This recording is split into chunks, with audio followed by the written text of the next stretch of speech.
안녕하세요. 사연에 빠지다의 DJ 민영입니다. 오늘도 두 가지 사연 준비되어 있는데 어떤 사연인지 궁금하시죠? 끝까지 함께 해주시고요. 구독과 좋아요 버튼도 잊지 말아주세요. 그럼 오늘의 사연 함께 시작해 볼게요. 안녕하세요. 저는 서울에 사는 50대 중반 여성입니다.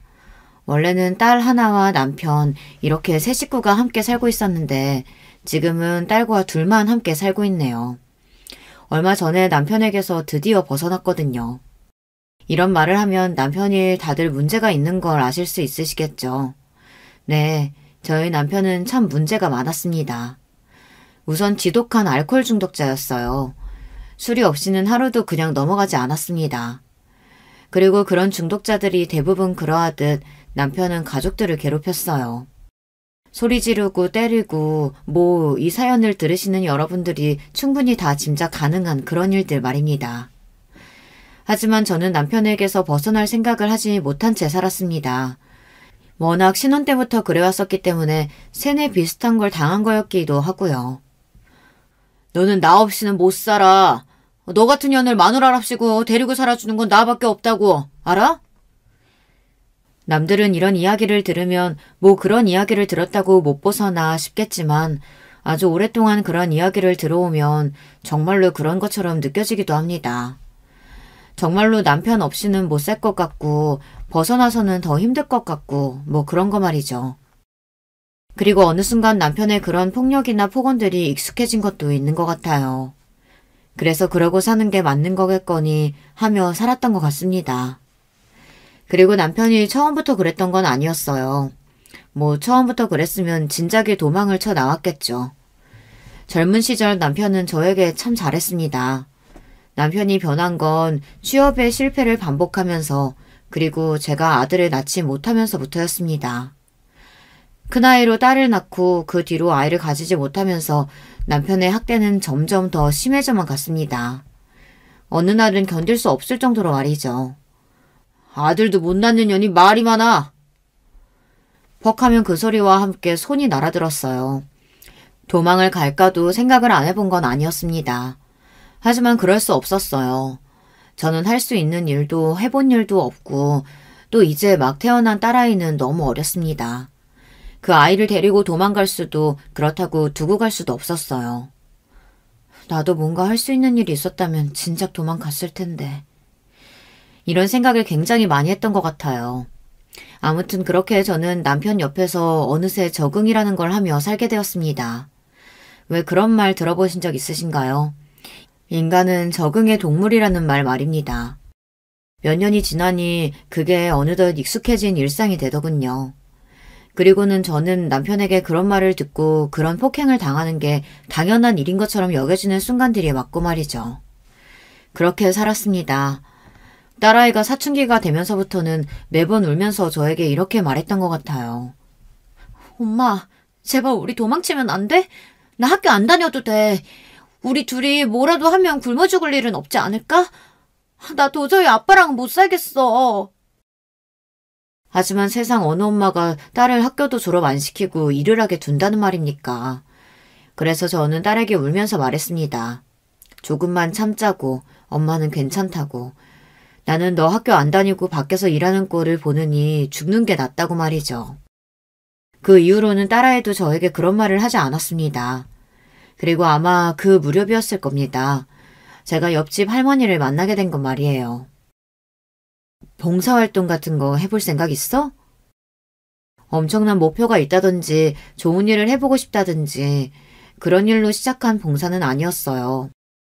그냥 하루 종일 집에 있는 게 지겨웠고 또 다른 일을 하면 내가 준 돈이 모자라냐는 둥 아니면 집에 붙어있지 않으면 예편내가 어딜 싸돌아다니냐는 둥 하는 그런 남편에게서 조금이라도 벗어나고 싶은 마음이었을 겁니다. 물론 우리 먹고 살기도 힘든데 봉사 그딴 거 다녀서는 뭐하냐는 소리를 듣기는 했지만 그래도 남편이 크게 뭐라고 하지는 않는 일이었거든요. 그래서 저에게 봉사는 숨을 쉴 수 있는 구멍이었습니다. 옆집 할머니는 봉사 대상은 아니셨어요. 그런데 제가 보기에는 언제나 식사를 거르시는 것 같았고 찾아오는 가족 하나 없이 외로워 보이셨거든요. 그래서 남는 도시락이나 물품들이 있으면 챙겨드리는 게 그 할머니와의 저의 인연의 시작이었습니다. 그러고 보니 제가 처음 도시락을 챙겨드렸던 날 할머니가 저에게 했던 말이 기억이 나네요. 내가 불의육 같아? 아니요. 기분 나쁘셨다면 죄송해요. 그런데 식사를 늘 거르시는 것 같길래 도시락은 남으면 버리니까. 그러면 버리는 도시락을 나를 준다는 말이야? 아니 그것도 아니고. 제가 당황해서 우물쭈물하자 그런 저를 보고 옆집 할머니는 크게 웃으셨습니다. 장난이고 농담이라면서 말이죠. 그러면서 제가 드린 도시락을 받아 맛있게 드셨어요. 요즘은 이런 게 잘 나오네. 공짜 도시락이라고 해서 재료도 나쁘고 맛도 이상할 줄 알았더니. 아니에요. 재료도 장에서 다 직접 보는 거고 요리도 저희가 다 직접 하는 건데요. 그래, 먹을만 하네. 그 이후로 저는 옆집 할머니의 도시락을 몰래 챙겨드리는 게 일과 중에 하나가 되었습니다.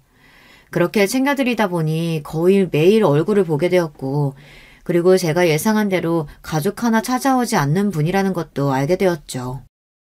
조금 친해졌다고 생각한 날 할머니에게 조심스럽게 물어봤던 기억이 납니다. 자식분들은 안 계세요? 왜? 그래 보여? 아니, 늘 혼자 계셔서 걱정되는 마음이에요. 너는 내가 무슨 말만 하면 그렇게 긴장을 해? 가족 없는 거 맞아. 남편은 일찍 세상을 떴고 자식들도 한날 한시에 사고로 세상을 떴어. 자식을 잃은 부모의 마음이라는 건 감히 상상도 못하는 거잖아요. 그런데 그런 말을 아무렇지 않게 하는 옆집 할머니를 보며 더 마음이 아팠습니다. 아무렇지 않은 일이 아닐 텐데 그렇게 담담히 이야기하기까지 얼마나 긴 세월이 걸렸을까 하는 마음에 말이죠. 너무 옛날 일이라 기억도 안 나네. 그것들은 아직도 꽃같은 청춘이겠구먼. 나는 80이 넘는 쭈그렁 할망구인데. 그런 이야기를 하는 할머니 옆에서 오히려 제가 울었던 것 같아요. 할머니는 우는 저를 보며 너무 웃기다고 네가 왜 우냐며 그저 웃으시기만 했습니다. 그 이후로 저는 할머니에게 더 마음이 쓰였어요. 그래서 더더욱 잘 챙겨드렸습니다. 도시락뿐만이 아니라 집에 과일 같은 것들도 가져다 드리고, 그리고 시간이 나면 가서 믹스커피 같은 것들을 마시면서 수다도 떨고 말이죠. 어느 날 할머니가 저에게 물으시더군요. 너는 친구도 하나 없냐? 맨날 나랑만 놀게? 원래는 많았는데 결혼하고 나서부터는 연락하는 친구가 하나도 없어요. 그건 네 성격 문제 아니야? 어디 이상해 보이지는 않는데. 남편이 밖에서 친구나 다른 사람 만나는 걸 싫어해서 그냥 그렇게 얼버무릴 수밖에 없었습니다. 정말로 실제로 남편은 제가 밖에서 누군가를 만나고 돌아오는 걸 정말이지 극도로 싫어했거든요. 여자친구들을 만나건 아니건 그건 남편에게 중요한 게 아니었습니다. 그냥 제가 다른 사람들을 만나는 걸 싫어라 했어요. 지금 와서 돌이켜 생각해보면 제가 잘 사는 다른 친구들을 보고 다른 생각을 하게 될까봐 그랬던 것 같기도 합니다. 그러고 보니 네 남편은 뭐 하는 사람이냐? 어느 순간부터 옆집 할머니는 제 남편에 관한 이야기를 많이 물어보셨던 것 같아요. 얼마 동안은 아예 이야기해주지 않았습니다. 그냥 무슨 일을 하는 사람이고 어떻게 만나서 결혼했고 뭐 그런 이야기들 말고는 속 깊은 이야기를 하지는 않았던 것 같아요. 남편이 술주정뱅이고 마누라인 저를 때리고 그런 이야기를 밖에서 하기에는 부끄럽잖아요. 물론 그건 부끄러운 일은 아니지만 그런 마음이 들지 않았던 건 아닙니다. 옆집 할머니가 주기적으로 물어보셨지만 저는 늘 말을 흐렸어요. 아마 그것만으로도 멀쩡한 남편이랑 같이 살고 있다고는 생각하지 않으셨을 겁니다. 그리고 상황이 웃기잖아요. 맨날 어디 가는 것도 없이 봉사만 하고 자기만 만나러 오는 젊은 옆집 여자라니. 저 같아도 쟤는 뭐하는 애지 싶기는 했을 것 같아요. 그러던 어느 날이었습니다. 아마 여름이었던 것 같아요. 제가 얇은 옷을 입고 있었으니까요. 그날도 먹을 것들을 가져다 할머니 집에 놀러가서 한참 수다를 떨고 있는데 갑자기 할머니가 제 손목을 덥석 잡으셨습니다. 왜요? 어디 불편하세요? 아니, 너 이게 뭐냐? 할머니는 그렇게 이야기하며 제 옷을 들어 올렸습니다. 그 올린 옷 안에 있던 시퍼렇게 멍든 제 팔이 드러났습니다. 저는 놀라서 서둘러 팔을 빼고 옷을 내렸어요. 넘어져서요. 제가 생각해도 말도 안 되는 말이었어요. 넘어져서 생길 수 있는 멍이 아니었습니다. 그리고 한 번에 생긴 멍도 아니었고 누렇고 검었고 누가 봐도 예전에 생긴 멍과 지금 생긴 멍이 함께 있는 징그러운 자국이었으니까요. 짐작은 했다만 너희 남편한테 맞고 사냐? 아니에요. 아니긴 뭐가 아니야. 지 남편 이야기만 하면 입을 꾹 다무는 이유가 있었구만. 왜 맞고 살아? 그때 할머니는 처음 아셨습니다. 제가 맞고 산다는 사실을 말이에요. 처음에는 도망을 나오라는 둥, 내가 도와주겠다는 둥 그런 말들을 하셨지만 어느 순간부터는 그런 말씀을 하지 않으셨어요. 아마 제가 나올 생각이 없어 보여서 그러셨던 것 같습니다. 그리고 제가 할머니가 그런 말씀을 하시면서부터는 되게 덜 찾아가기도 했었거든요. 그냥 문 앞에 반찬거리 같은 것들을 두고 온 적도 많고 말이죠. 그래서 그런 말을 하지 않을 테니 계속 오라고 하신 적도 있고 말이죠. 지금 와서 돌이켜보면 그냥 옆에 두고 보는 게 더 낫겠다고 생각하셔서 그러신 것 같다는 생각이 들어요. 하루는 남편이랑 옆집 할머니랑 싸운 적도 있어요. 남편이 술을 먹고 집에 들어오던 날 우연히 제가 옆집 할머니 집에서 나오는 걸 봤거든요. 그걸 보고 남편이 시비를 건 겁니다. 너 그 집에 꿀 발라놨어? 뭘 그렇게 들락거려? 아니, 그냥 할머니랑 수다 떠는 거라고 했잖아. 알게 뭐야, 거기 남자라도 숨겨놨을지. 남편은 그렇게 이야기하고는 문을 벌컥 열고서 그냥 옆집 할머니 집으로 걸어 들어갔습니다. 당연히 할머니밖에 안 계셨고 말이죠. 자네, 술 처먹고 남의 집까지 들어와서 이게 무슨 행패인가? 아무리 생각해도 저 옆에 내가 여기에 꿀을 발라놓은 것 같단 말이지. 내가 자네가 자네 마누라 때리는 거 모를 줄 알아? 내가 내 마누라 때린다는데 할머니가 뭔데 참견이요? 어? 경찰에 신고할 수도 있어. 아이고, 그러면 내가 무서워할 줄 알고? 경찰도 이미 여러 번 출동했어요, 이 노인네야. 그런데 남의 집 가정사에 끼어드는 거 아니니까 그냥 간 거라고. 자기 부인이랑 딸내미 때리고 그러면 천벌받아, 이 나쁜 놈아. 아이고, 웃기시네. 왜? 우리 마누라가 당신 딸내미라도 되는 것 같아? 좀만 잘해주면 이놈의 노인네들은 하여간. 남편은 원래 말이 통하지 않는 사람이었습니다.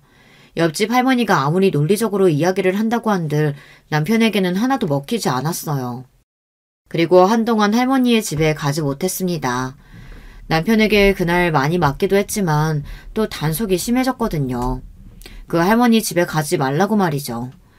아마 남편은 제 주변에 저에게 바른 말을 해주려는 사람들을 다 치워버리고 싶었을 겁니다.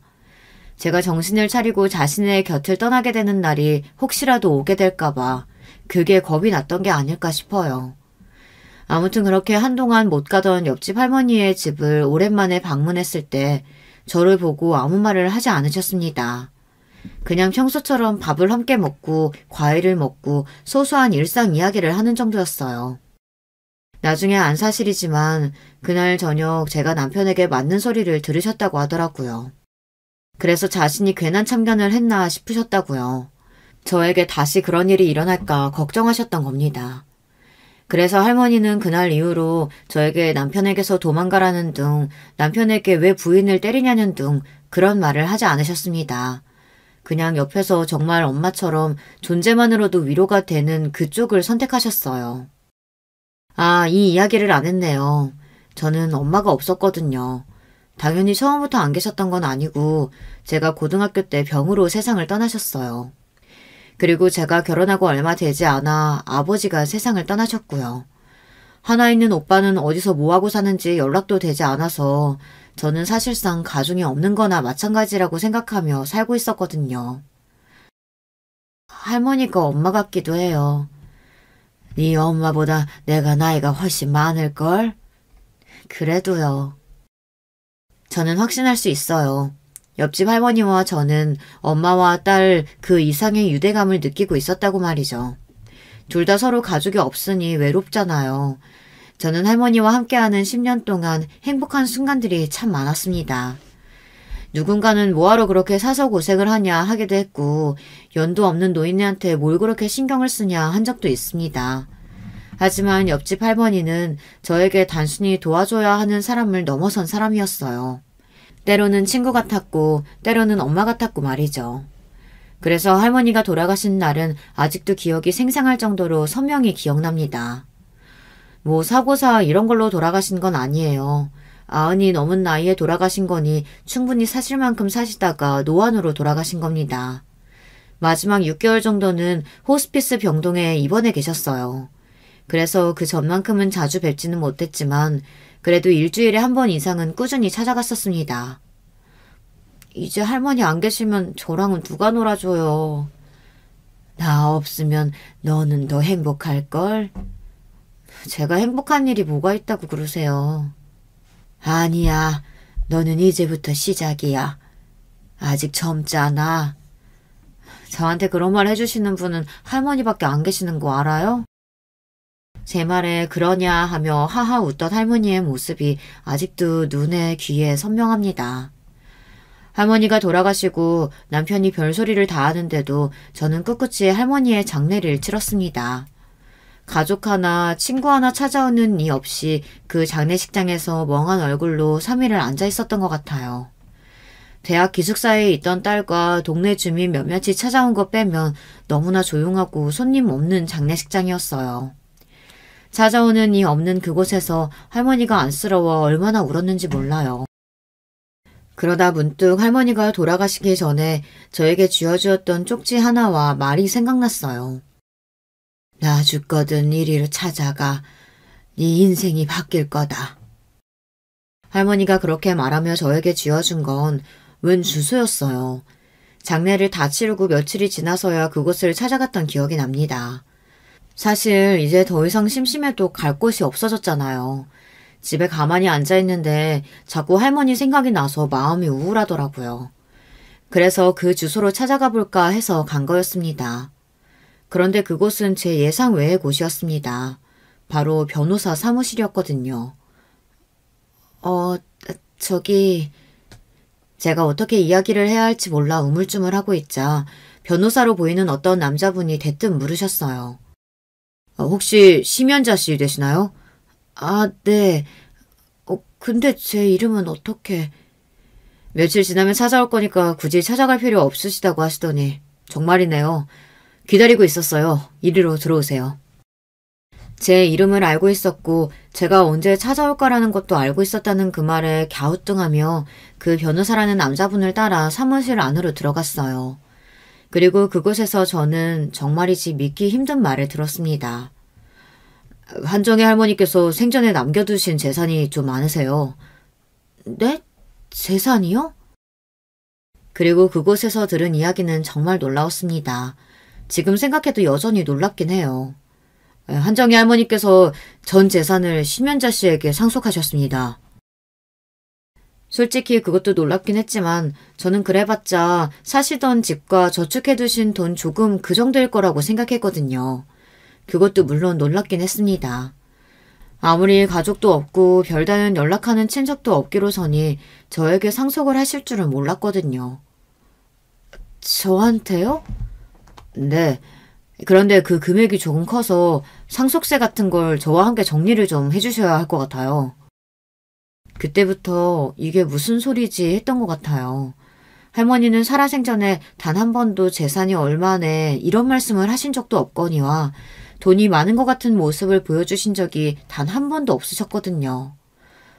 그 전에 일단 이 편지부터 먼저 읽으시죠. 변호사는 그렇게 이야기하며 저에게 편지 하나를 건넸습니다. 그건 할머니가 살아생전에 저에게 써두신 편지였습니다. 그 내용은 이랬어요. 네가 이 편지를 읽는다는 건 내가 죽었다는 말이겠고 또 너의 새로운 인생이 시작된다는 말이겠구나. 사실 나는 살 만큼 살았다고 생각한다. 젊은 시절에 남편 보내고 또 자식들마저 보내고 죽을 용기가 없어 하루하루 그저 살아낸 거였지. 내 인생에서 즐거움이나 낙 같은 건 하나도 없었어. 너를 만나기 전까지는 말이다. 저는 아마 처음부터 울었던 것 같아요. 나는 정말 네가 내 딸 같았다. 물론 진짜 친딸 같지는 않을 수도 있지.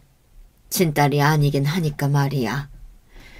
그래도 내 인생에서 가족을 빼고 가장 소중하게 아끼는 사람을 하나 고르라면 그건 너다. 내 가족들이 이미 이 세상에 다 없으니 살아있는 사람 중에서는 네가 제일 소중하다고 보는 게 맞겠지. 그러니 내 재산을 네가 다 받는 게 맞지 않겠니? 가족이 없는 나한테 그래도 가족 같은 사람은 너밖에 없는데 말이야.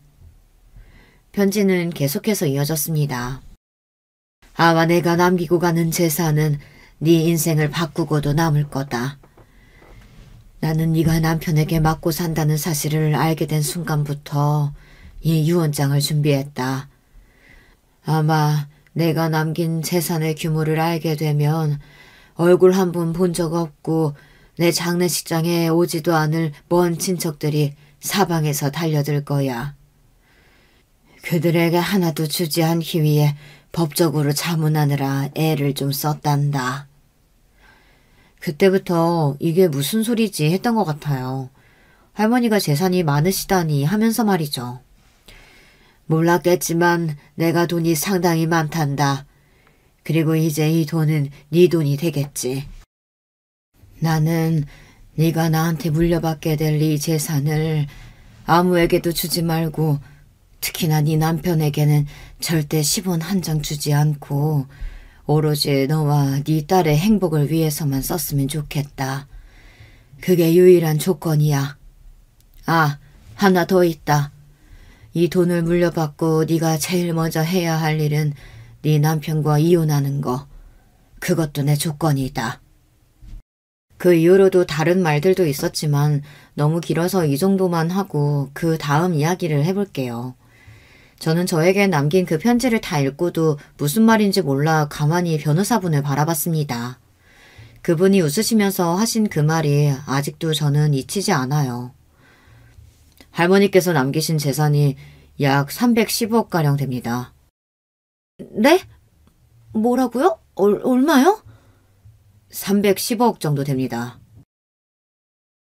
순간 누군가가 제 머리를 한 대 치고 간 것 같은 기분이 들었습니다.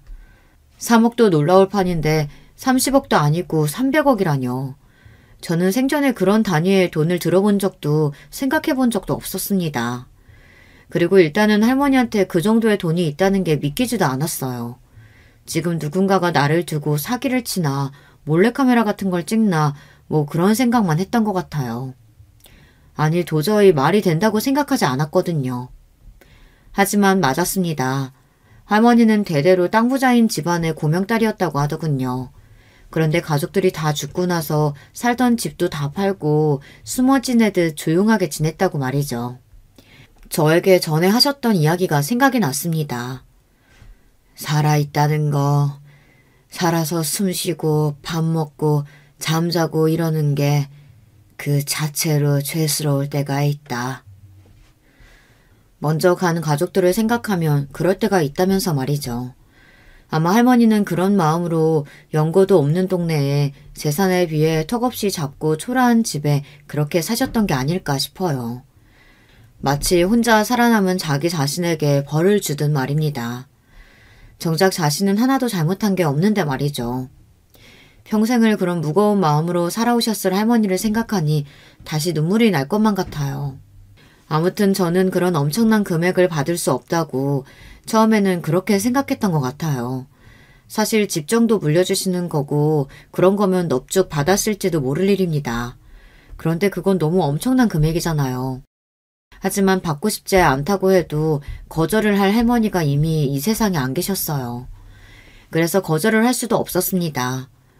그리고 제가 받지 않으면 할머니가 그렇게 주고 싶지 않아 했던 생전에 자신을 한 번도 찾아온 적도 심지어 장례식장도 찾아오지 않았던 그 먼 친척들에게 순위에 맞춰서 가게 된다고 하더군요. 그 이야기를 들으니 그건 돌아가신 할머니가 너무 싫어하실 것 같다는 생각이 들었어요. 그래서 일단은 상속 절차를 밟기로 했습니다. 하지만 그럼에도 불구하고 한동안은 그 엄청난 돈이 내 돈이 된다는 사실을 믿을 수가 없었던 것 같아요. 현실 감각이라고 해야 하나, 그런 게 하나도 느껴지지 않았습니다. 사실 그런 금액이잖아요. 평소 남편에게 생활비를 타뒀었던 저에게는 정말 상상도 하지 못할 돈이기도 했고 말입니다. 그 돈을 받고 거의 한 달 동안은 이게 현실이라는 걸 자각하는 시간이 필요했던 것 같아요. 믿기지도 않았고 또 어떻게 써야 할지도 모르겠더군요. 그래서 그냥 가지고만 있었습니다. 그러던 와중에 일이 터졌어요. 정신을 어디에 팔고 다니는 거야? 내가 두부김치 먹고 싶다고 했잖아. 남편이 퇴근길에 두부김치를 해놓으라고 한 건 해놓지도 않는다는 이유로 그날 오랜만에 엄청나게 두들겨 맞았어요. 나이가 들고는 본인도 체력이 딸려서인지 그 정도로 때리는 일이 드물었었는데 그날은 그동안 쌓인 게 많았던 건지 아니면 제가 그간 정신이 어디 팔린 상태였다는 걸 알아서였던 건지 정말 엄청나게 두들겨 패더군요. 한참을 그렇게 두들겨 맞고 있는데 문득 그런 생각이 들었습니다. 내가 여기서 왜 이렇게 맞고 있어야 하지? 나는 이제 돈이 많잖아. 하는 생각 말이죠. 저는 그날 저녁 술에 취한 남편을 바라보다가 짐을 챙겼어요. 그리고 그대로 그 집을 나왔습니다. 그리고 일단은 응급실부터 갔어요. 그리고 진단서를 발급받았습니다. 병원에서 사진도 다 찍어주더군요. 일단은 가장 비싸 보이는 호텔로 들어가 그곳에서 숙박을 했어요. 제 생에 그렇게 좋은 곳에서 자보는 건 처음이었습니다. 처음 며칠 동안은 이게 뭔지도 모르겠고 여기가 내가 있어야 할 곳이 아닌 것 같은 기분이 들었는데 앞서 이야기했듯 사람은 적응의 동물이잖아요. 금방 또 적응을 하더라고요. 그리고 병원에서 발급받은 진단서와 사진을 들고 저에게 재산 상속을 해주었던 그 변호사분을 찾아갔습니다. 이혼하려고 왔어요. 남편과 이혼하려고 말이죠. 그 변호사는 기다리고 있었다는 듯 고개를 끄덕이고서는 제가 가지고 온 진단서와 사진들을 받아왔습니다. 그리고 그건 받았던 문자나 다른 증거들도 있는지 물어봤죠. 생각나는 건 다 이야기했어요. 경찰에서 몇 번 출동했었던 일이라든지 예전에 혹시나 해서 남편이 저를 때릴 때 녹음을 해두었던 녹음 파일 같은 걸 말이죠. 예전에 언젠가 한번 휴대폰을 바꾸면서 딸아이가 녹음은 어떻게 하는 건지 아빠가 그런 행동을 하면 다 녹음을 해두라고 알려준 적이 있었거든요. 한참을 자료를 검토하던 변호사가 웃으며 고개를 끄덕이더군요. 이 정도면 이혼 소송을 하고도 충분히 남을 것 같다고 말이죠. 저는 그 확답을 듣고 그러면 소송 준비를 해달라는 말과 함께 그곳을 나왔습니다. 그렇게 이혼 소송을 하기로 한 날 정말 처음으로 다리를 쭉 뻗고 잤던 것 같아요. 남편에게서 또 어딨냐는 집으로 들어오면 죽여버리겠다는 전화와 문자들을 끊임없이 왔지만 그런 건 전혀 신경도 쓰이지 않았습니다. 그리고 그 다음날 딸아이를 만나 그간 있었던 모든 일을 다 이야기했어요. 진짜? 그 할머니가 그렇게 부자였다고? 엄마도 놀랐어. 딸은 저에게 전달받은 할머니의 마지막 편지를 읽으며 이 상황을 납득하고 받아들이는 것 같았습니다. 그리고 그것들보다 제가 남편과 이혼을 하기로 한 걸 가장 기뻐했어요. 엄마는 이제 누리고 살아도 돼. 엄마는 그럴 자격 충분해. 그렇게 이야기해주는 딸아이를 부둥켜 안고는 한참을 울었던 것 같아요. 그리고 저는 집을 구했습니다. 딸아이의 학교에서 멀지 않은 곳에서 말이죠. 딸아이와 함께 살기 위해서 말입니다. 뭐 대단히 크고 엄청난 집을 구한 건 아니었어요. 사실 그런 집은 아직 적응하기도 힘들고 말이죠. 그냥 적당히 큰 아파트로 이사를 했습니다. 물론 신축이라 깨끗하고 무엇보다 보안이 좋은 것이었어요. 남편이 혹시나 찾아올까 조금 무섭기는 했기 때문에 딸도 저도 보안이 가장 중요한 곳으로 옮겼습니다. 그리고 남편은 어떻게 알았는지 제가 옆집 할머니의 엄청난 재산을 물려받은 걸 다 알았더군요. 처음에는 어떻게 알았나 했는데 알고 봤더니 할머니의 친척이라는 사람들이 찾아와서 저를 찾았다고 하더라고요. 할머니 말이 다 맞았습니다. 생전 찾아오지도 장례식장에 오지도 않던 친척들이 할머니의 재산을 찾아 나타난 거였어요. 내가 잘못했어. 그러니까 이혼은 다시 생각해봐. 남편은 정말 한순간에 180도 바뀌어서는 그렇게 말하더군요. 정말 기가 찼습니다. 하지만 저는 그런 남편에게 넘어갈 마음이 눈꼽만큼도 없었어요. 이혼 소송이 진행되었고 남편은 계속해서 이혼은 안 된다며 빌기도 하고 나중에는 말이 통하지 않는 것 같아 보이자 화도 내고 협박도 하더군요. 내가 너만 떵떵거리고 잘 살게 둘 것 같아? 어? 안 되면 어쩔 건데? 내가 너 죽여버릴 거야. 돈 좀 생겼다고 바로 자기 남편 이렇게 버려? 어? 누가 보면 평생 잘 산 줄 알겠어. 너는 나 평생 때리고 괴롭혀놓고 죽여도 내가 죽여야지. 어디서 네가 나를 죽인다는 소리를 해. 남편은 아마 그런 저의 모습을 처음 본 걸 겁니다. 늘 그렇게 소리를 지르면 주눅이 들어서 남편 말을 다 들어줬던 저였으니까 말이죠. 자신이 조금만 세게 나가면 이번에도 받아줄 거라고 그렇게 생각했던 모양이었어요.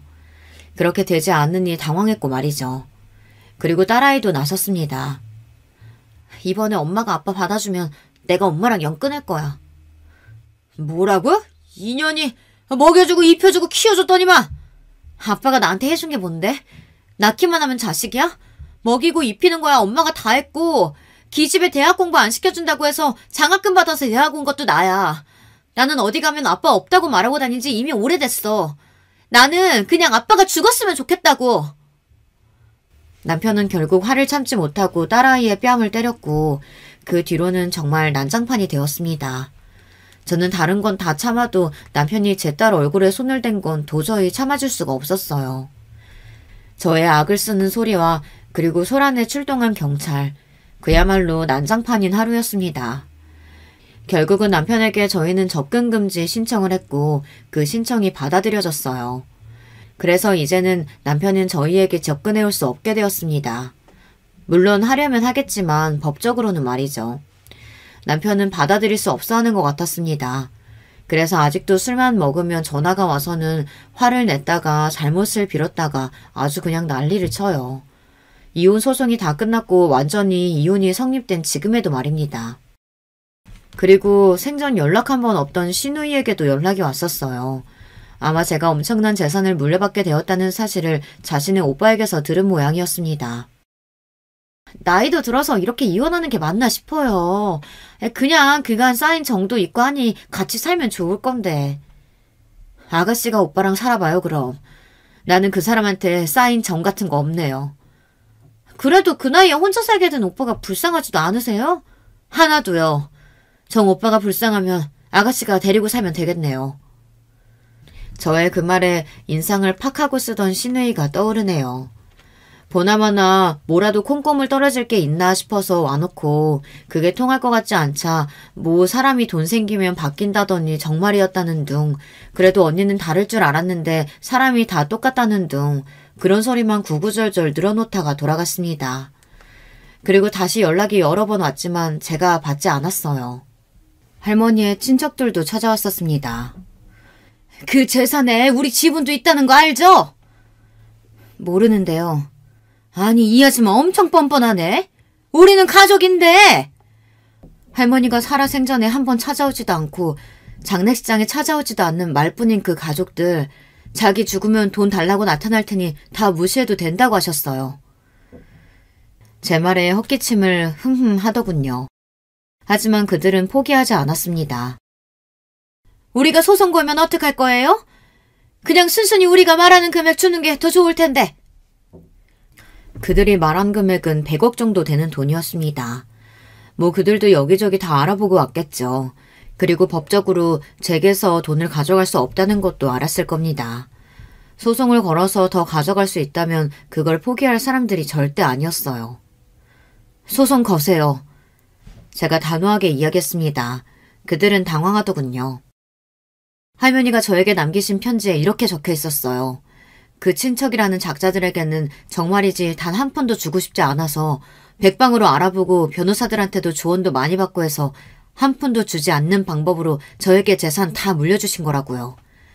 그니까 소송하세요. 저는 할머니 말대로 따를 거니까. 그들의 처지에서도 소송은 함부로 걸 수 없는 문제였습니다. 소송에서 지게 되면 본인들 변호사 비용은 물론이고 제 변호사 비용까지 본인들이 다 물어줘야 하니 돈 받겠다고 소송했다가 돈을 더 쓰게 될 수도 있는 노릇이었거든요. 아마 그것도 다 알고 왔을 거예요. 그냥 왔을 리 없는 사람들이었습니다. 그 독한 할망구, 그런 소리까지 했단 말이지? 그들이 그렇게 이를 가는 소리를 들을 수 있었습니다. 물론 그리고 나서도 그들은 포기하지 않았습니다. 저를 괴롭히는 방법을 선택한 것 같았어요. 시시때때로 연락도 오고 또 난동을 부렸습니다. 어느 날은 집 앞에서 이런 짓을 한 적도 있어요. 여기 사는 사람이 우리 이모님 재산을 다 빼돌리고는 가족들한테는 한 푼도 주지 않고 자기가 떵떵거리고 살아요. 이 사기꾼한테서 우리 돈 좀 찾아주세요.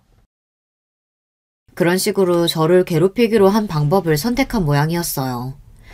아마 할머니의 간곡한 부탁이 아니었다면 돈을 좀 주고 치워버리자 뭐 그렇게 생각했을지도 모릅니다. 하지만 할머니가 절대 그들에게는 돈을 주고 싶지 않다고 저에게 유언을 남기셨잖아요. 그래서 저는 그들에게 질 수 없었어요. 아직도 그들은 여전히 저에게서 돈 한 푼이라도 더 가져가 보려고 안달복달 중이니 말입니다. 그러고 보니 이런 일도 한 번 있었어요. 그 소문이 사실이에요? 무슨 소문이요? 아니, 501호가 곧 죽을 날 받아놓은 할머니한테 일부러 접근해서 재산 다 상속받았다고 사기꾼이라고 그러는 거. 사실 그런 소문을 들었어도 직접적으로 물어보지는 않잖아요. 그런데 그 동네 사람들은 그런 사람들이 자기네 아파트에 살면 집값이 떨어지네 어쩌네 그런 말들을 하면서 아무렇지 않게 그런 말들을 저에게 하더군요. 아니에요. 그거 다 헛소문이고 자기들이 재산 못 받은 것 때문에 헛소문 퍼뜨리는 거니 신경 쓰지 않으셔도 됩니다. 원래는 분이 풀릴 때까지 두려고 했는데 이웃들까지 그런 이야기를 하니 저도 가만히 있을 수는 없겠더라고요. 그래서 저도 소송을 했습니다. 아니 재산 다 순간에서 가로챈 것도 모자라서 그 억울함을 토로하는 친척들을 고소까지 해? 당신 이러다 천벌받아! 그렇게 말하던 사람들은 다 허위사실 유포와 모욕죄 같은 게 성립되어 저에게 벌금을 내야만 했어요. 그리고는 지금까지는 나타나지 않고 있습니다. 본인들도 누적이 되면 좋지 않다는 사실을 안 거겠죠. 절대 포기할 위인들이 아니니 조만간 다른 방법으로 또다시 저를 괴롭히러 올 거라고 생각합니다. 아빠가 나를 찾아왔었어. 그 소송이 마무리될 때쯤 딸아이가 저에게 그렇게 말하더군요. 순간 철렁하는 마음이 들었던 것 같아요. 남편이 혹시나 딸아이에게 무슨 짓을 했을까 싶어서 말입니다. 하지만 다행히 그런 건 아니었어요. 남편은 딸아이가 보고 싶다면서 학교로 찾아왔다고 하더군요.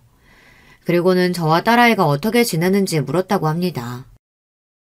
너네 아빠 어떻게 지내는 것 같던? 그냥 살이 좀 빠져 보이긴 했는데 그거 말고는 멀쩡했어. 그러고는 여태 자신이 저와 딸아이에게 못했던 것들을 다 생각해봤다고 했다더군요. 옆에 있을 때는 몰랐는데 없어지고 나니 그 소중함을 알게 되었다면서 자신이 그간 우리 두 사람에게 얼마나 잘못하고 살았는지 너무나 많이 또 크게 깨달았다고 말이죠. 다시 합치자는 말은 다시는 안 하겠대. 그리고 엄마한테 돈 달라거나 하는 소리도 안 하겠다고. 그러면서 나한테 이 말만 전해달라고 하더라. 무슨 말? 뭐 그동안 미안했다고. 그리고 자기 같은 놈이랑 사라져서 정말 고마웠다고. 그 말을 듣는데 어딘가 등골이 서늘한 기분이 들었습니다. 꼭 마지막 인사 같잖아요. 뭐 이제 더 이상 찾아오지 않는다는 인사라면 그런 인사도 할 만하다고 이성적으로 생각이 들면서도 어딘가 불안한 마음이 들기는 했어요. 그래서 그날 저녁 많은 고민을 했습니다. 남편에게 전화를 할지 말지 하는 걸 말이죠. 하지만 하지 않았어요. 이렇게 넘어가서 한 번, 두 번 받아주다 보면 결국에는 또 예전과 같이 돌아갈 거라고 생각이 들었거든요. 그런데 다음 날 오전 신우이에게 전화가 왔습니다. 이제 어떡할 거야? 우리 오빠 어떡할 거냐고! 그게 무슨 말이에요? 오빠를 어떡할 거냐니? 순간 심장이 철렁하고 내려앉는 기분이었습니다. 전날 딸아이를 찾아와 했던 말과 그 말을 듣고 제가 느낀 그 불길한 느낌이 적중을 했어요. 남편이 죽으려고 난리를 쳤다는 겁니다. 물론 정말로 죽지는 않았어요. 사실 그때는 놀라서 병원으로 바로 달려갔는데 지금 와서 돌이켜보면 쏘이지 않았나 하는 생각이 들기도 해요. 그러고 간 병원에서 왔어? 남편이 너무 아무렇지 않은 얼굴로 앉아 있었거든요. 그리고 저에게 이렇게 말하기도 했습니다. 다시 합치자고 말 안 할 테니까 사람 하나 살린다고 생각하고 얼굴이나 보고 지내면 안 돼? 내가 가족이 없다고 생각하니까 너무 우울하고 괴로워서 그래. 정말 너무 아무렇지 않은 얼굴로 그렇게 이야기해서 너무 거짓말 같았어요. 그리고 놀라서 함께 병원으로 간 딸아이도 저와 같은 생각을 했고 말입니다. 그런데 병원에 누워있는 사람에게 당신 지금 다 연기하는 거지 그런 말은 차마 할 수가 없어서 그 말에 제대로 된 대답은 하지 않고 대충 얼버무린 상태에서 병원을 빠져나왔습니다. 남편은 그 뒤로 무슨 자격이라도 다시 얻은 양 계속해서 저에게 연락을 해오고 있어요. 이런 식으로 다시 저와 어떻게 해보려고 생각하는 게 아닌가 싶어지는 요즘입니다. 옆집 할머니가 저에게 남긴 편지에 이런 말이 있었거든요. 돈이 많이 생기면 상황이 완전히 달라질 거야. 이제는 사람도 함부로 믿어서는 안 돼. 사람들이 다 네 돈만 보고 접근해 올 거야. 그러니까 진심 같아도 믿으면 안 돼. 다들 너를 이용하려 들 테니까. 요즘 할머니의 그 말이 정말 맞구나 하는 걸 완전히 체감 중이거든요. 저에게 그런 돈이 있다는 걸 어디서 알게 된 건지 몇십 년 만에 오빠도 연락이 왔습니다. 제가 남편에게 맞고 산다는 걸 알았을 때도 모른 척하고 울면서 구해달라고 했을 때 안면물수하고 사라진 양반이 이제 와서 제 앞에 나타난 거예요. 그러면서 한다는 말이 이거였습니다. 그래도 너랑 나랑 하늘 아래 하나씩 남은 가족인데 서로 힘들 때 모른 척하고 그러면 안 되지 않겠냐? 하늘에 계시는 어머님 아버님도 그걸 바라지는 않으실 거야. 그러면서 돈 이야기를 하더군요. 자신이 요즘 뭐 사업을 준비 중인데 투자금이 필요하다며 10억만 빌려줄 수 있냐고 말이죠. 네가 그 할머님과 뭔가 하는 사람한테 받은 재산만 몇백억이라며? 그러면 10억 정도는 오빠한테 투자할 수 있는 거 아니냐. 뭐 그렇게 생각하면 오빠 말이 맞아요. 지금 제가 가진 재산에서 10억이 사라진다고 해도 크게 티도 나지 않고 그 정도는 오빠한테 줄 수도 있는 돈일 겁니다. 하지만 그러고 싶지 않았어요.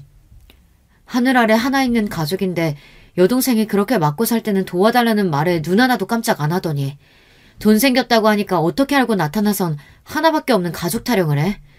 그러면서 어머니 아버지 이야기를 해? 너는 하늘이 부끄럽지도 않니?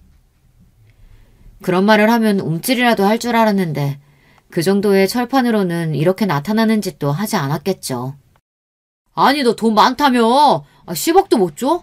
그것도 주기 싫어서 이래? 주기 싫어. 차라리 그 돈 어디 기부를 했으면 했지 오빠한테는 안 줘. 에이씨 인정머리 없는 년. 돈이 생겨서 물론 좋은 점도 많아요. 그리고 따지고 보면 좋은 점이 훨씬 많을 겁니다.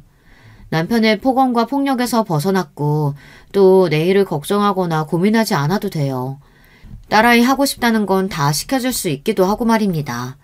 다른 건 다 차치하고서라도 그것들만으로도 다른 힘든 부분은 이겨낼 수 있을 것 같기는 합니다. 하지만 남들이 들으면 어쩌면 배부른 소리라고 할지도 모르겠지만 그만큼 힘든 일도 많긴 해요. 아마 옆집 할머니도 그래서 그 편지에 걱정의 말을 구구절절 적어두신 거겠죠.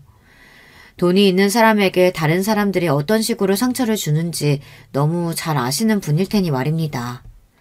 사실 저는 그 재산이 생긴 이후 사람들을 더 편안하게 만날 수 없게 되어버렸습니다. 누군가를 만나도 제 돈을 보고 접근한 것 같고 저를 이용하려 하는 것 같고 사실 그런 마음이 들거든요. 그리고 이런 마음이 끊임없이 드는 건 생각보다 더 힘든 일이더라고요. 그래도 엄마, 나는 지금이 행복해. 그렇게 말해주는 딸아이가 아니었다면 아마 저는 지금쯤 어디론가 숨어버렸을지도 모를 일입니다. 전화번호를 한 5번은 바꾼 것 같은데 번호를 어떻게 알았는지 아직도 남편과 오빠 그리고 옆집 할머니의 친척들이 연락이 와요. 아마 그들이 제가 가진 돈을 포기하지 않는 이상 계속해서 이런 연락을 받을 수밖에 없겠죠. 물론 이웃들도, 물론 몇몇 분은 그런 뜬소문을 믿지 않는 분들도 있겠지만 상당수의 분은 제가 부자 할머니에게 일부러 접근해 친척들에게 갈 재산을 가로챘다는 그 말을 믿으시는 것 같더라고요. 원래 그런 소문은 소문의 힘이 상당한 것 같아요. 딸아이가 신경 쓰지 말자고 해서 노력은 하고 있지만 집 밖을 나갈 때며 가끔 느껴지는 그 시선에 철렁할 때가 한두 번이 아니기는 합니다. 그래서 요즘은 언젠가 딸아이가 지나가듯 했던 말에 대해 진지하게 고민하고 있는 중이에요. 그게 무슨 말이냐면, 엄마, 우리 외국 나가서 살까? 외국? 무슨 외국? 엄마는 말도 못하는데. 아니, 요즘은 외국도 한국 사람들 많은 곳에 가면 그 나라 말 안 쓰고 살 수도 있대. 갑자기 왜 그런 생각이 들었는데? 그냥 엄마랑 나를 아무도 모르는 곳에 가서 새로 시작하고 싶어서. 그때는 내가 이 나이에 무슨 외국이나 싶어서 그냥 넘겼는데 이 생활이 반복되다 보니 저도 요즘은 그때 딸아이와 나눴던 대화가 자꾸 생각이 나더라고요. 오늘 이곳에 사연을 보내게 된 이유도 제가 앞으로 어떻게 살면 좋을지 많은 분들께 조언을 구하고자 하는 마음에 이렇게 사연을 보내게 되었습니다. 지금 저를 괴롭히는 저들은 자신들이 원하는 돈을 받기 전까지는 절대 저에 대한 집착을 거둘 것 같지 않거든요. 그리고 설사 받았다고 한들 다음이 없으리라는 보장도 없고 말입니다. 그리고 무엇보다 절대 주지 말라고 했던 옆집 할머니의 마지막 말을 지켜드리고 싶은 마음도 큽니다. 그래서 제가 어떻게 살면 좋을지 많은 이야기를 들어보고 싶어요. 저 인간들에게서 벗어날 수 없다면 그냥 이대로 참고 사는 게 좋을지 아니면 떼어놓는 다른 좋은 방법이 있을지 말입니다. 제가 지금 하는 고민처럼 아예 외국으로 가버리는 것도 방법 중 하나가 될 수 있겠죠. 1년 전에 저만 해도 저에게 이런 일이 일어날 거라고는 정말일지 꿈에도 상상하지 못했습니다. 정말 사람 인생은 한치 앞도 모르는 것 같아요. 1년 전에 저에게 미래에 제가 이런 일을 겪게 될 거라고 이야기를 해줬으면 그게 무슨 드라마에도 안 나올 법한 이야기냐고 했겠죠. 제 이야기를 끝까지 들어주신 분들이라면 함께 고민해 주실 수 있으리라 믿습니다. 그리고 꼭 여러분의 의견을 남겨주세요. 제가 다 읽어보러 오겠습니다. 날이 벌써 여름에 가깝게 더워지고 있더라고요. 그래도 일교차가 꽤 있으니 늘 감기 조심하시고 건강하시길 바라겠습니다. 긴 이야기 끝까지 함께 해주셔서 감사합니다. 그리고 여러분의 의견도 미리 감사드릴게요. 그럼 저는 이제 그만 줄이겠습니다. 제 이야기에 함께 해주시고 고민해주신 분들 언제 어디서나 늘 건강하시고 행복하시길 기도할게요. 여러분, 두 번째 사연 시작하기 전에 좋아요, 구독 꼭 눌러주실 거죠? 그럼 두 번째 사연 바로 시작합니다. 안녕하세요. 요즘에 텔레비전에서 하는 뉴스든 인터넷에서 보는 뉴스든 출생 인구가 아주 절벽이라 우리나라가 큰일 났다면서 경고하는 내용이 많더라고요. 그러면서 관련된 사회 현상을 꼭 다루고 있는데 어느 날 제 눈과 귀를 잡아챈 대목이 있었으니 바로 캥거루족이었어요. 여러분 모두 캥거루가 무슨 동물인지 아시죠? 배에 달린 커다란 주머니에 자기 새끼 넣어 다니는 동물인데요. 이 점에 빗대서 성인이 된 후 대학을 가고 거기에 직장 취업까지 하게 되더라도 독립하지 않고 부모의 집, 재산, 능력 등의 안락함에 기대어 살아가는 자식들을 말하는 게 바로 캥거루족이더군요. 우리나라에 지금 이게 엄청나게 흔하다고 하니까 분명 사연에 빠지다 애청자분들 중에서도 캥거루 키우고 계신 분들이 꽤 계실 것이라 생각이 드네요. 저는 이 뉴스를 접하면서 자연스레 누군가가 연상이 돼서 피식 웃음이 나왔는데요. 바로 이것에 얽힌 이야기를 사연으로 써보고자 합니다. 저는 서울과 아주 인접한 경기도에 살고 있는 사랑하는 남편과 딸아이를 둔 여자예요. 제 친정 집안은 형편이 별로 좋지 못했어요. 더 좋지 못했던 건 부모님의 사이 같았고요. 제겐 2살 아래 남동생이 있었는데 잔병치레가 많았고 몸이 약한 편이었어요. 저를 비롯한 가족들이 그렇게 생각하고 애정과 관심을 쏟았었는데 알고 보니 그게 다 소아 백혈병 때문에 몸이 안 좋은 증상들이 보였던 것이었죠. 남동생이 세상을 떠나고 아직 어렸던 저는 영원한 이별이 낯설어서 한동안 그냥 멍하게 지냈던 것 같아요. 친정엄마는 당시로선 그렇게 생각하지 못하였으나 우울증을 극심하게 겪으셨고요. 그런 당신의 아내를 친정아빠는 이해하지 못하셨어요. 그걸 기점으로 친정 부모님은 돌이킬 수 없는 불화 속으로 빠져들어 버리셨고 종국엔 서로에게 저주를 퍼부으시며 이혼을 하셨어요. 자식 새끼가 아파서 신음하다 죽었는데도 넌 일을 나가고 싶어? 출근이 돼? 어떻게 하루 종일 회사에만 처박혀 있을 수가 있냐고. 너는 피도 눈물도 없는 냉혈 아니야. 너랑 결혼해서 자식들 낳고 산 게 난 죽도록 후회해. 내가 죽어도 넌 내 장례식장 오지 마. 누가 할 소리를 하고 있는 거야? 자식 하나 떠났다고 해서 남은 자식은 생각도 안 하고 밑도 끝도 없이 시리에 빠져서 살림이고 일상이고 다 때려치운 네가 엄마 자격이 있다고 생각하냐? 너란 여자를 만난 게 내 인생 최대의 실수였어. 앞으로 2번 다신 얼굴 보지 말자. 아빠는 무기력해진 엄마의 행태를 비난했지만 저는 2분의 이혼 이후 엄마와 함께 살게 됐죠. 막상 저를 데리고 살겠다 하신 건 엄마 쪽이었기 때문이에요. 제 기억 속의 아빠는 하시는 일에 상당한 자부심을 가지신 분이었는데요. 원래 젊으셨을 적에는 공장 생산직 다니고 계셨는데 그 성실함과 작업 능력을 눈여겨본 어떤 분이 아빠를 한마디로 스카우트에 가신 이후로 말단 생활 청산하신 거였죠.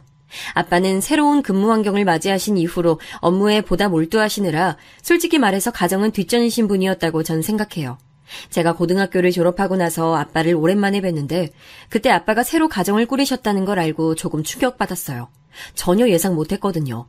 성인이 된 저를 보며 아빠는 미안하고 가슴 뭉클한 점이 많다고 하셨고 금전적으로 힘들거나 어려운 일이 있으면 언제든 연락하라고 해주셨어요. 알고 보니 아빠는 업무 처리 능력은 물론 그 바닥에서 인맥을 많이 만드신 후였고 아예 당신의 사업을 시작해볼까 구상하시던 중이었지요. 저나 엄마가 없어도 너무 잘 살아오신, 아니 저희 모녀가 없어서 더 잘 살게 되신 건가 싶은 아빠를 보며 저는 묘한 거리감을 느꼈고 잦은 연락을 이어가는 사이는 못 됐습니다. 제가 다시 연락을 드린 게 제 결혼 소식을 전해드리기 위함이었으니 연락을 안 하고 지냈던 공백이 또 꽤나 길었죠. 저는 성인이 된 이후 시시껄렁했던 몇 번의 연애를 하다가 마침내 운명과도 같은 결혼 상대를 만나게 됐어요. 남편은 어렸을 때 미국에서 5년 살다가 와서 그런지 개인주의가 유독 강한 사람이었고 남의 시선이나 평가에 신경을 많이 쓰고 오지랖을 부리는 우리나라 특유의 정서와는 아주 상반되는 성격을 가지고 있었어요. 그런데 자기 영역 안에 들어온 사람에게는 무척 다정하고 온 신경을 다 기울여주는 그 상반된 모습에 제가 반해서 먼저 고백을 해버렸어요. 맹세코 제 인생에서 남자에게 호감을 먼저 표현해 본 건 남편이 처음이었답니다. 남편은 자기하고 사귀면 제가 외로움을 느낄지도 모른다고 그랬지만 저는 그 반대였어요. 각자의 사생활을 철저히 존중해주면서 건드리지 않는 남편의 방침이 아주 마음에 들었거든요. 이런 스타일의 남자는 또 없을 것 같아서 저는 진지한 감정으로 남편을 대했고 저희는 결국 결혼까지 꼬리냈어요. 그런데 바로 이 결혼에서부터 흐름이 확 달라지고 말았죠. 우리나라 사회는 웬만한 경우라면 무조건 결혼이란 집안과 집안의 결합이 될 수밖에 없다는 것을 제가 날이 갈수록 처절하게 실감했습니다. 저희 집은 부모님이 이혼하셨고 남동생이 일찍 떠났고 그러니 저와 엄마뿐이어서 소개가 단출했는데요. 남편의 집, 즉 저의 시댁은 시부모님, 아주버님, 남편, 시누이 이렇게 5식구가 구성원이었어요. 특이한 점이라면 남편의 형인 아주버님께서 결혼은 안 하고 여자친구분과 5년 넘게 당시 동거 중이셨다는 거였죠. 뭐? 같이 산 기간이 훌쩍 5년이 넘어가는데 아직 결혼 계획은 없으시다고? 어쩜 그럴 수가 있어? 오빠처럼 옛날에 미국 살다가 오신 분도 아닌데 그렇게 개방적이셔? 아버님, 어머님 2분도 그런 걸 그냥 두고 보신다는 말이야? 개방적이기보다는 우리 집이 원래 각자 사정과 상황에 터치를 최대한 안 하잔주의야. 형이 나이가 있음에도 동거까지 하면서 결혼 생각은 없다고 하는 거에 부모님도 사실 속으로 포기를 하셨고 무엇보다 형이 집에서 식구끼리 부대껴 사는 걸 싫어해서 밖에서 동거하며 사는 것 같아. 거기까지 듣고는 아주버님 그분도 참 개인주의 성향이 강하시구나 싶어서 그러려니 했어요. 그런데 나중에 알고 보니까 아주버님께서는 당신의 모친과 여동생 이 2사람하고 성향이 너무 맞지 않아서 본가를 탈출하기 위해 동거 생활을 시작하신 거였더라고요. 혼자 자취를 하면 당신의 모친이 어느 때고 들이닥칠 게 뻔하니까 마음 맞는 여자친구와 동거하는 길을 선택하신 거였죠. 제가 시댁에서 한 가지 특징을 발견했는데 남자는 남자끼리 닮았고 여자는 여자끼리 닮았다는 사실이었어요. 시아버지께서는 정치와 부동산 얘기가 아니면 말씀을 잘 안 하시는 편이었고 굉장히 담백한 분이시더라고요. 무뚝뚝한 것과는 살짝 결이 다른 무미건조함이라고나 할까요? 산은 산이고 물은 물이로다 하시면서 매사 일희일비 안 하시고 멀리서 관망하시는 분이었죠. 아주버님은 솔직히 그 당시에는 어떤 분인지 감이 잘 안 잡혔는데 복잡한 거 시끄러운 거 딱 질색하시고 맺고 끊음이 확실하신 분인 듯 했죠. 남편까지 포함해서 세 사람은 대체로 느낌이 비슷했어요. 하지만 시어머니 그리고 시누이 이렇게 두 사람이 한 세트였고 완전히 장르가 다르더라고요. 가족 구성원의 한 가지 단면만 봤다가 크게 착각해서 큰 코 다친 사람이 바로 저였네요. 설마 하니 저는 시누이가 집안의 골칫덩이일 줄은 상상도 못했고 나아가서 저의 골칫덩이가 될 줄은 더욱더 몰랐습니다. 먼저 시어머니께서 어떤 스타일인지 설명을 드려보자면 이랬어요. 아이고 우리 귀한 둘째 아드님, 머리 좋아, 인물 좋아, 직장도 번듯하고 어디 하나 빠지는 데가 없는데 어째 자기 엄마한텐 무심한지 모르겠네. 시간 날 때면 엄마 어디 가고 싶은 데 있으세요? 이렇게 한 번씩 물어보기라도 할 법한데 도통 그러질 않으니 이거 원 내 속만 타들어가고 나만 외로운 거지 뭐. 이걸 어디다가 내가 하소연하겠어. 부끄러워서 말도 못해. 아, 엄마, 왜 또 그러시는 거예요? 제가 저번에 엄마 다녀오시라고 원하시던 풀빌라도 예약해드렸고 또 가고 싶으신 데 있으신지 여쭤보기도 했잖아요. 그때는 별 말씀도 없으셨으면서 지금 이러시면 저만 난처해져요. 너는 너 난처해지는 것만 생각하고 나 속상한 건 생각도 안 하니? 결혼 같은 중대사도 혼자 생각하고 혼자 결정해서 날 따돌리더니 이렇게 매사에 나를 배척하는구나. 이 엄마는 속이 문드러져서 살 수가 없어요. 시어머니께서 그러시자 남편은 진절머리가 난다는 듯 인상을 쓰며 고개만 절레절레 저었어요. 보다시피 모자 관계가 소통이 원활하진 않았는데요. 남편이 정적인 면이 강하기도 하지만 시어머니께서 너무 유별나게 매사에 과장을 하시는 면이 심해서 그런 것 같았어요. 유전이 환경을 이긴다고 하던데 딱 그 모양새가 제 시댁이었죠. 시어머니께서는 손바닥 뒤집듯 감정의 변화가 빠르신 분이었고 감성적이셨으며 정에 호소하고 관심받는 걸 좋아하시는 분이었는데요. 남편은 실리를 쫓는 유형이었고 이성적인 판단에 따르는 사람이었으니 자꾸만 자기 모친하고 조합이 맞질 않았던 거였죠. 그래서 시어머니 앞에서는 남편이 제채로 한숨만 푹푹 쉬는 것으로 대항할 뿐 꼼짝을 못하는 편이었답니다. 자꾸 아들을 불효자로 포장해서 말씀하시는 시어머니셨으니 거기다 대고 뭐라고 대꾸를 할 수 있었겠나요. 시어머니께서는 처음에 저를 썩 마음에 들어 하셨어요. 둘째 아들이 독단으로 결정한 결혼이 어떻게 달가울 수 있겠냐며 저를 향해 눈을 째리셨죠. 하지만 시아버지께서 자식이 원하는 결혼이라면 시켜주는 게 마땅하다고 하시는 바람에 얼렁뚱땅 결혼이 진행됐답니다. 그 바람에 시어머니께서는 입장이 몹시 민망해지셨고요.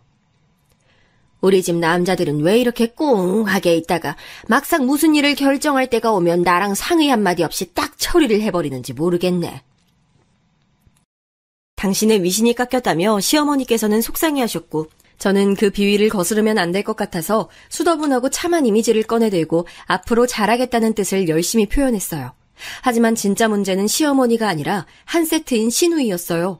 발랄하면서도 약간 목소리가 쨍얼거리는 게 톡톡 튀는 매력이 있는 것 같았고 저하고 둘이서 언니 동생하며 지내자고 하길래 처음엔 엄청 마음에 들었던 게 사실입니다. 저는 친동생을 어려서 잃어본 입장이라 그런 건지 괜히 동생이라는 말만 들어도 살짝 가슴이 찡해졌거든요. 저의 몇 없는 기혼자 지인들이 하나같이 시자 들어가는 시댁 사람들은 다 똑같다면서 혀를 내두른다는 걸 저는 익히 보고 들어 알고 있었으나 저에게 먼저 손을 내밀어준 시누이를 보면서 저만은 다른 경우에 속하는 거라고 생각했어요. 제가 행운아라고 여겼었죠. 하지만 그건 저의 착각이었던 것으로 곧 드러났어요. 저는 왜 아주버님께서 당신의 여동생을 피하려고 드는지 금세 알았습니다. 헐, 이혼 가정? 대박이다. 전 언니가 아빠 잃고 한부모 가정에서 자란 경우인 줄 알았어요.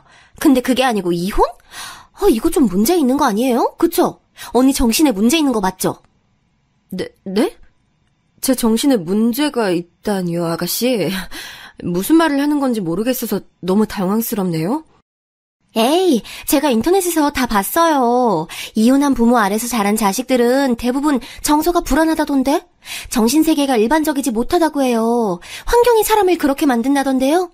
부모가 싸우고 이혼한 집이라, 이야, 그렇다면 100%죠. 언니도 그럼 정신상태가 심상치 않으실 텐데 저희 오빠랑 언제 싸우고 이혼하는지 제가 지켜볼게요. 재밌겠다. 첫인상을 이렇게 빨리 무너뜨려도 되는 것인지 정말 황당무계할 따름이었습니다. 시누이의 엄청난 막말, 이건 완전히 저를 향해 싸우자고 말하는 것이나 진배 없어 보였어요. 무례한 신우이의 발언에도 저는 참는 자가 이기는 거다라는 생각을 하며 스스로를 일단은 다스려 봤었네요. 남편과 달라도 너무 다른 성격일 거라고 예상 못했던지라 의외라서 떨떠름한 기분이 컸었고요. 그러다가 이제 시어머니와 시누이가 한 세트로 성격이 비슷하다는 걸 눈치채게 됐던 거예요. 거기에 시누이의 거침없고 개념 없는 성격을 시어머니께서는 무조건적으로 감싸주고 계셨죠. 다 큰 딸이 취업도 안 하고 집구석에서 판판히 놀면서 성격도 그 지경으로 막무가내였건만 시어머니께서는 나무라시긴커녕 불쌍하고 기특한 내 딸 이러시면서 언젠가 번지르르한 회사에 취업이 떡하니 될 테니 집에서 걱정 말고 쉬라며 시누이를 안심시키셨죠. 그런 광경을 보면서 저는 표정 관리를 하려고 애를 써야만 했네요. 로또를 구매하지도 않았으면서 로또 당첨을 기다리는 사람을 보는 것만 같았다고 할까요? 아니, 입사 지원을 하고 면접을 보고 그래야 취업을 하든지 말든지 하죠. 시누이는 집에서 채용 공고 올라온 회사들이 뭐가 있나 휴대폰으로 그것만 찾아보고 자기소개서를 수정하고 또 수정하는 작업만 거치다가 오늘도 열심히 구직 활동했다며 하루 일과를 마무리하는 사람이었어요.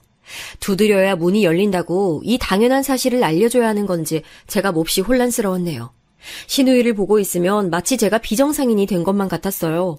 왜냐하면 너무 그 본인이 당당하고 거리낌 없이 언행하기 때문에 자칫하면 휘말리기 십상이었죠.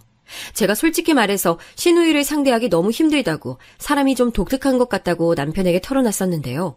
그때 남편이 착잡한 눈빛으로 제게 그러더라고요. 그래서 난 포기했어. 그리고 가만히 있으면 중간은 간다는 말, 그거 내 여동생 상대할 때 적용하면 좋더라.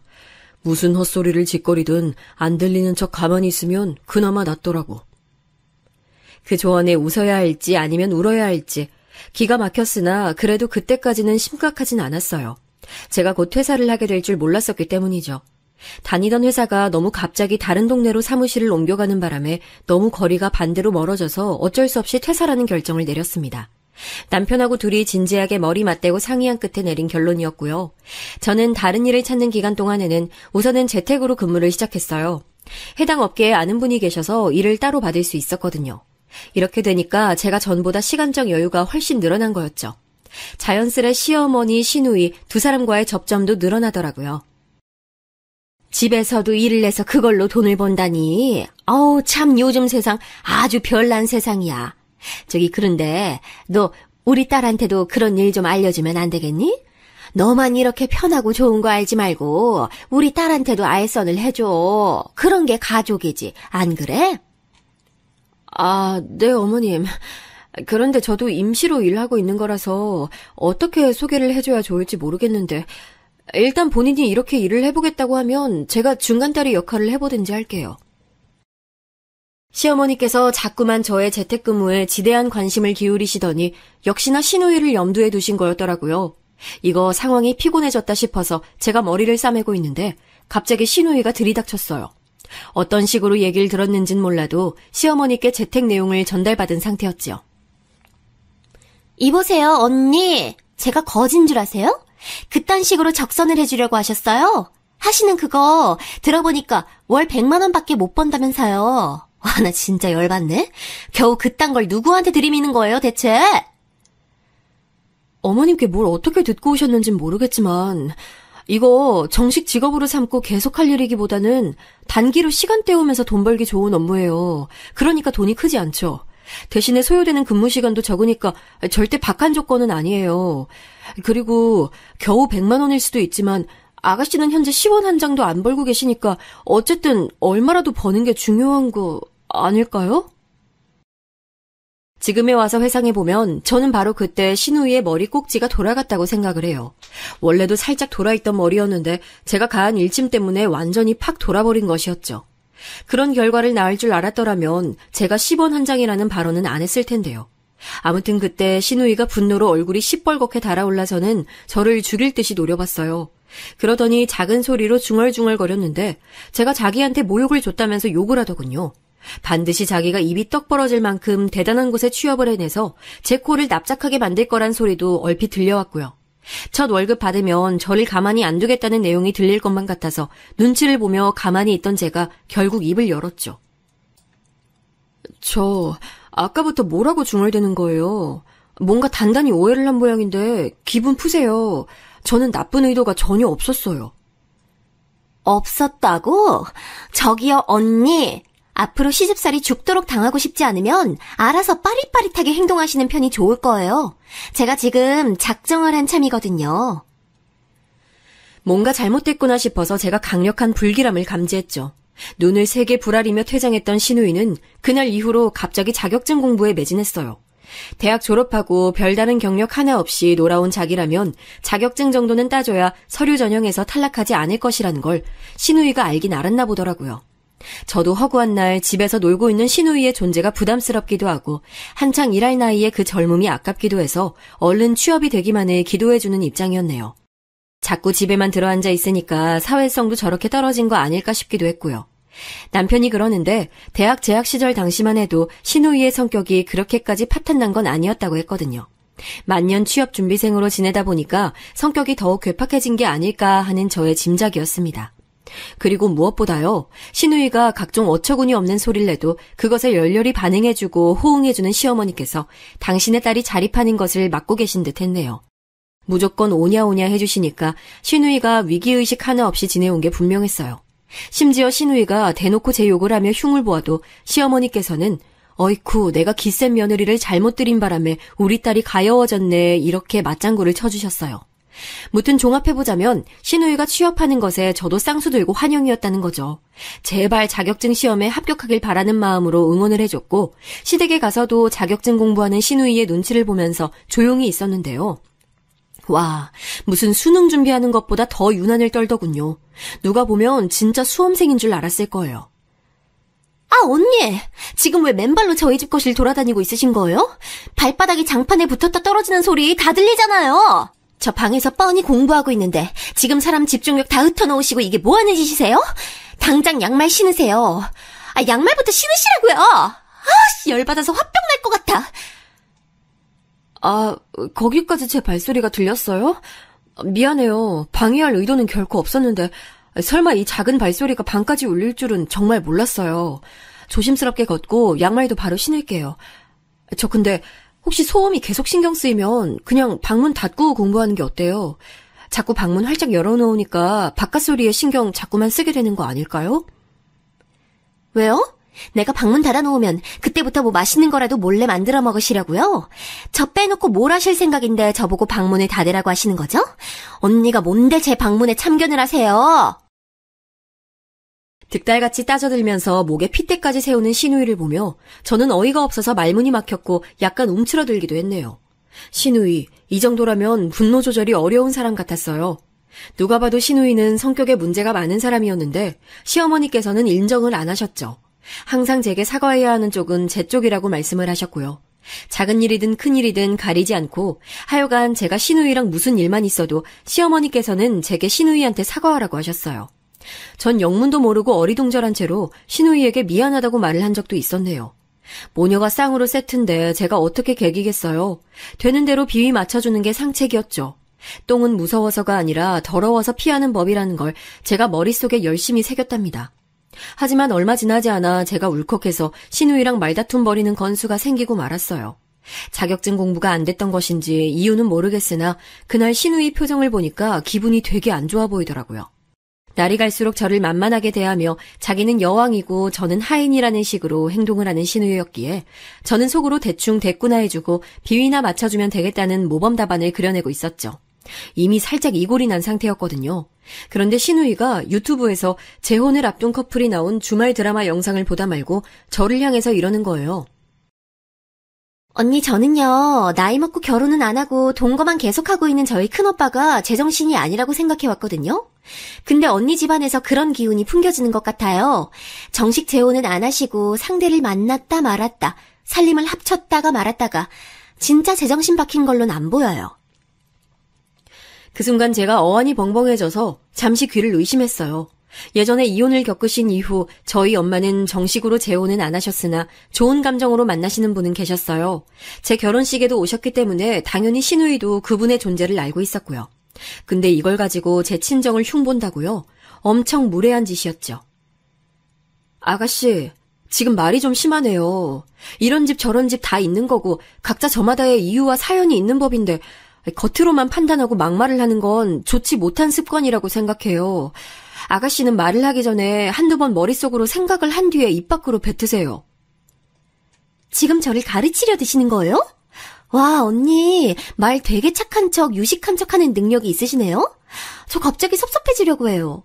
솔직히 언니 수준밖에 안 되는 사람이 작은 오빠랑 결혼해서 제 새언니가 된다니 너무 불쾌하고 짜증났지만 마음씨 넓은 제가 한 발짝 물러나서 양보해드린 거거든요? 제가 양보 안 했으면 언니는 저희 집안에 시집 못 왔거든요. 이 결혼 못 했거든요. 제 은혜를 부디 아셨으면 좋겠어요. 혼자 뭐라고 헛소리를 나불거리는 건지 제가 너무 기가 막혀서 상대할 가치를 못 느꼈고 신우이를 향해서 입 다물라는 제스처만 해줬어요. 손으로 입에 지퍼 채우는 동작을 한 거였는데요. 그게 또 엄청 자존심 상했나 봐요. 신우가 길길이 날뛰면서 또 얼굴이며 목이 시뻘겋게 변하더군요. 그때 하필 시어머니께서 등장하셨고 그 모습만 보자면 제가 마치 신우이를 심하게 약올린 것처럼 보이는 상황이었는데요. 그걸 감지한 제가 얼른 시어머니께 전말을 밝히고 제 결백을 주장하려고 했으나 신우이가 더 빨랐네요. 손으로 자기 얼굴을 감싸더니 고개를 푹 숙여서 시어머니의 관심과 동정을 한 번에 이끌어낸 거예요. 제게 자존심 상하는 잔소리 들어서 너무 슬프다며 신우이는 칭얼거렸고 시어머니께서는 우리 딸이 속상했구나 이런 추임새 열심히 넣어주시고 그러더니 저를 향해 당장 신우이에게 사과하라고 하셨어요. 전 잘못한 게 없기에 하지 않겠다고 했죠. 단호하게 버티려고 했지만 저는 결국 짧은 한마디나마 신우에게 미안하단 사과를 하고 말았는데요. 그건 시어머니께서 제게 입모양으로 신용만 해줘라고 자꾸 메시지를 보내셨기 때문이에요. 그렇게 나오시는데 무시하기가 애매해서 순간적으로 약해진 마음에 사과를 하고 말았네요. 그리고 바로 후회했죠. 제가 또 두 사람의 쿵짝에 또 넘어가 버렸단 게 실감이 돼서요. 제가 두 사람으로 하여금 발 뻗을 수 있도록 누울 자리를 펴주고 있는 호구처럼 느껴졌네요. 그래서 반드시 이제는 아나무인 신우이에게 말려들어 넘어가지 않으리라 다짐을 하고 있는데 신우이가 자격증 시험 직전에 또 한 건 했죠. 시댁에 진미채가 많다고 시어머니께서 그러셔서 제가 그거 받으려고 잠깐 들렀었는데요. 저 왔는데 신우이는 나와보지도 않았고 시어머니께서는 금방 그거 싸줄 테니까 텔레비전에 뭐 하나 그거나 좀 틀어보고 있으라고 하셨어요. 어차피 누가 집에 와도 나와보지 않는 신우이의 싸가지 없는 부분은 익히 알고 있었기에 저는 별 생각 없이 거실에서 리모컨 집어다가 텔레비전이나 켜봤습니다. 그러자마자 3초도 안 지나서 신우이의 비명소리가 들려오지 뭔가요. 제가 깜짝 놀라서 얼어붙었는데 방에서 뛰쳐나오며 신우이가 악다구니를 썼어요. 언니 지금 뭐 하시는 거예요? 설마 지금 텔레비전 켜신 거예요? 저 자격증 시험 꼴랑 이틀 앞두고 너무 예민하고 민감한 상태인데 제 심기를 어지럽히고 싶어서 환장하신 건가요? 네? 저 자격증 시험 확 떨어지라고 아예 고사를 지내시지 그러세요. 네? 아니, 볼륨이 큰 것도 아닌데 켜자마자 그 방까지 들렸어요? 아, 맞다. 아가씨 방문 안 닫고 공부하시죠? 미안해요. 어머님이 텔레비전 켜보라 그러셔서 생각 없이 켜버렸네요. 사람 말소리보다도 작은 게 그 텔레비전 소리였는데 신우이 진짜 별거 가지고 트집을 다 잡더군요. 웃긴 건 제게 지시를 하셨던 장본인 시어머니께서는 시침 뚝 떼고 그러신 적 없다는 듯이 나오셨어요. 신우이는 분이 안 풀리는지 저를 향해 개념 없다, 배려 없다며 계속 화를 냈고요. 대체 이 모녀 조합은 얼마나 답이 없는 사람들인가 싶어서 저는 진이 빠지는 기분이었어요. 제가 호구 그만하고 싶다는 생각과는 별개로 신우이가 정도를 지나친 별종이었던 거예요. 절이 싫으면 중이 떠나는 거라는 표현이 머릿속에 확 스쳐갔죠. 진작에 떠난 아주버님이 옳았다 싶었고요. 그런 생각으로 머리가 지끈거리던 시기였어요. 신우이가 기어이 그 자격증 시험이라는 것을 해냈더군요. 고대했던 합격이라는 결과물을 낸 거였죠. 당연히 잘됐다 싶어서 축하를 해줬건만 신우이는 그런 저를 보며 코웃음 쳤어요. 자격증 딴 거 하나로 벌써 기세가 등등해서 이미 취업 다 해버린 것처럼 군 거예요. 제발 취업이나 하고 저럴 것이지 이런 생각을 하고 있었는데 며칠 뒤 신우이가 심기일전으로 지원했다는 회사의 이름을 듣고 제가 깜짝 놀랐어요. 어디서 기시감이 드는 이름이었거든요. 혹시나 해서 확인해봤더니 역시나 제가 예상한 그곳이 맞더군요. 와, 이런 우연의 일치가 다 있나. 저 얄미운 신우이가 작정하고 기대하면서 목표 1순위로 두고 입사 지원하는 회사가 바로 거기라니. 이걸 말해야 돼, 말아야 돼? 그런 내적 갈등을 겪으며 저는 이걸 남편에게 털어놨는데요. 누가 무심함의 제왕 아니라고 할까봐 저 하고 싶은 대로 알아서 하라고 하더군요. 일단 자기는 시댁 식구들에게 이것에 대해 여태까지 입번 끝 안 했으니 먼저 발설할 생각 추호도 없다고 했어요. 역시나 남편다운 반응에 저도 그냥 에이 될 대로 되든지 말든지 싶어졌어요. 하지만 상황이란 것이 좀처럼 저를 방관자로 두지 않더군요. 우선 신우이가 서류 전형에 통과를 했어요. 사흘 밤낮을 눈물로 자기소개서를 쓴 보람이 있다면서 신우이는 열광의 도가니였고 매사에 허허 웃고 마시는 시아버지께서도 크게 기뻐하셨네요. 시어머니께서는 이미 눈물을 찍어내고 계셨고요. 누가 보면 최종 합격해서 입사를 앞둔 상황인 줄로만 알 것 같아서 저는 그냥 떨떠름하게 축하의 박수나 치고 있었죠. 그러자 신우이가 저를 향해 입술을 삐죽거리며 이런 말을 슬쩍 건네왔어요. 언니, 솔직히 저 이대로 마지막까지 통과해서 최종 합격 받을까봐 걱정되시죠? 네? 걱정을 할 리가 없잖아요. 아가씨한테 경사 생기면 당연히 좋은 일인데요. 왜 제가 그런 걸 바라지 않을 거라고 보는 거예요? 그야, 제가 하나부터 10까지 다 우월하게 잘났는데 단지 일자리를 빨리 안 구하고 있다는 것만 유일한 흠이었잖아요. 그런데 이제 좋은 회사까지 떡하니 들어가 버리면 언니는 제가 부러워서 미쳐버리시겠죠? 언니는 그런데 들어가고 싶어도 못 들어가고 시시한 재택근무나 하면서 손가락 쪽쪽 빠는 게 전부니까요. 신우이가 막 신이 나서 이죽거리는데 불쾌하고 기분 나쁘진 않았고 그냥 우습고 웃겼던 것 같아요. 뭐 이런 특이한 성격을 가진 애가 다 있나 싶은 생각만 들고 과연 어디 최종까지 정말로 합격할 수 있을까 궁금한 마음도 살짝 있었던 것 같고요. 그래서 저는 신우이를 향해 피식 웃어준 게 다였어요. 그러자 신우이는 또 그놈의 자존심이 상한 건지 표정이 확 안 좋아졌었고요. 며칠 더 흘렀을 때 그날이 오고 말았어요. 바로 신우이가 오매불망 입사를 희망하는 그 회사에 면접을 보러 가는 날이었죠. 오전 10시 30분 면접이었고 최소한 10분 전에는 도착을 해야 하기 때문에 집에서 언제 출발해서 몇 시 지하철을 타야 한다는 것까지 제가 귀가 따갑도록 들었네요. 이걸 제가 들어야만 했던 이유는 시어머니께서 동창분들과 함께 여행을 가신 참이었기 때문이에요. 땡처리 여행이라 급하게 떠나신 거였고 가격을 보자니 도저히 안 가실 수가 없는 그런 거였죠. 냉동실에 곰탕 얼려놓은 거 해동해서 끓여다가 우리 딸 아침에 네가 밥 좀 챙겨주라. 알았지? 김치는 곰탕에 배추 말고 무가 더 어울리니까 깍두기 같은 거 네가 알아서 꺼내고 당면 삶아다가 곰탕에 몇 가락 넣어주는 것도 잊지 말고. 내가 너만 믿는다. 우리 딸 부디 면접 잘 보게 해다오. 그 정도면 신우이가 스스로 해먹어도 될 것 같았는데 시어머니께서는 또 필요 이상으로 걱정을 하시더군요. 저는 굳이 제가 그 면접날 시댁에 가서 아침을 차려줘야 할까 싶었는데 그런 와중에 또 신우이는 면접날 아침에 꼭 밥을 든든하게 챙겨 먹어야 합격을 할 것 같다면서 제게 짜증을 부려왔어요. 그게 무슨 의미겠어요? 저보고 시댁에 출동해서 자기 아침밥 차리라는 거였죠. 하도 예민해져 있길래 이런 때 괜히 비위 안 맞춰줬다가는 두고두고 후환이 있겠다 싶어서 그냥 그렇게 하기로 했어요. 여태까지 신우에게 밥을 차려준 전적도 없었으니까 별로 크게 억울하진 않다는 생각이었고요. 당일에 제가 시댁에 일찍 도착했을 때 시아버지께서는 이미 간단히 요기를 끝내시고 외출 준비를 하시던 참이었죠. 여쭤보니까 옆 동네 어르신분들하고 등산을 가기로 했다고 하시더라고요. 신우이만 시간 맞춰서 챙겨주면 되니까 저는 차라리 잘 됐다 싶었어요. 그런데 그게 제 착각이었던 거죠. 따끈한 쌀밥, 곰탕, 대파 송송 썰어놓은 거랑 후추랑 당면까지 준비해두고 신우이가 좋아하는 계란말이까지 작게 부쳤어요.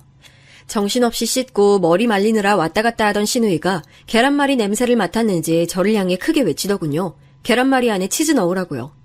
치즈 계란말이가 먹고 싶대요. 그래서 제가 이미 계란물 다 풀어서 프라이팬에 두른 참이라고 하니까 그럼 계란말이 위에 치즈를 뿌려서 녹이면 되는 거 아니냐며 소리를 빽 지르더군요. 그 아침부터 목청 한번 좋았어요.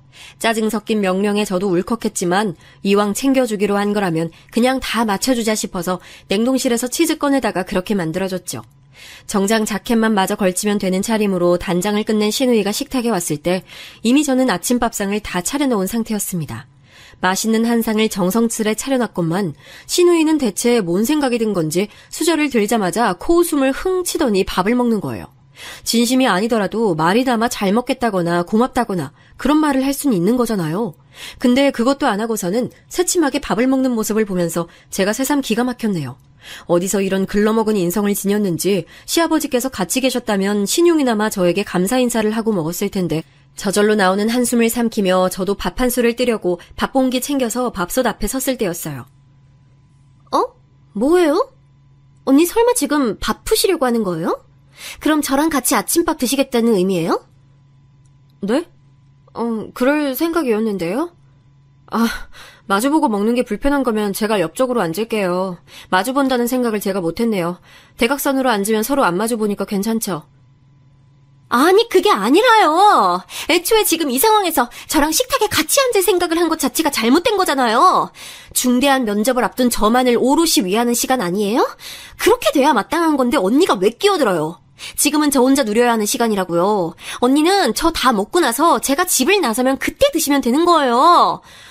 진짜 제가 이런 걸 직접 말씀을 드려야 아시는 거예요? 사람 민망하게 만드는데 도가 트셨네. 면접 보러 가야 하는데 벌써부터 기분 잡쳤어. 짜증나. 신우이가 떽떽거리는 소리를 들으며 저는 그냥 빈 밥 공기를 들고 멍하니 서 있었어요. 완전히 저를 아래로 보고 막말을 쏟아내다니 신우이의 작태에 마치 제가 식모로 전락한 기분이 들어서 느낌이 참 묘하더라고요. 정말 하나부터 열까지 다 마음에 안 들어. 그리고 언니, 여기 파는 왜 넣으신 거예요? 저 이따 중요한 면접 봐야 되는데 입에서 대파 냄새 풀풀 풍기라고 저 일부러 엿먹이시려고 이런 설계 해두신 거예요? 네? 일부러라니요.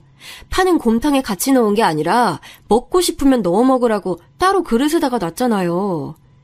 그게 넣은 거나 다름없죠. 바로 곰탕 그릇 옆에 파가 썰려 있는데 그거 보고 자동으로 국물에다가 넣게 되는 거지. 설마 안 넣는 사람도 있어요? 저를 왜 이렇게 유도하세요?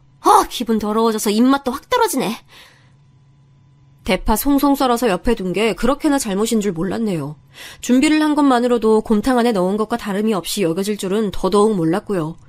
그리고 신우이는 반절 이상 식사를 잘하고 있던 와중에 그제서야 파를 먹고 있었다는 스스로를 깨닫고 갑자기 왜 짜증을 낸 건지 정말 이해하기 어려웠어요. 제가 화를 이악 물고 참아내며 그 원흉인 파가 담긴 그릇을 아예 빼버리려고 식탁 위로 손을 뻗을 때였습니다.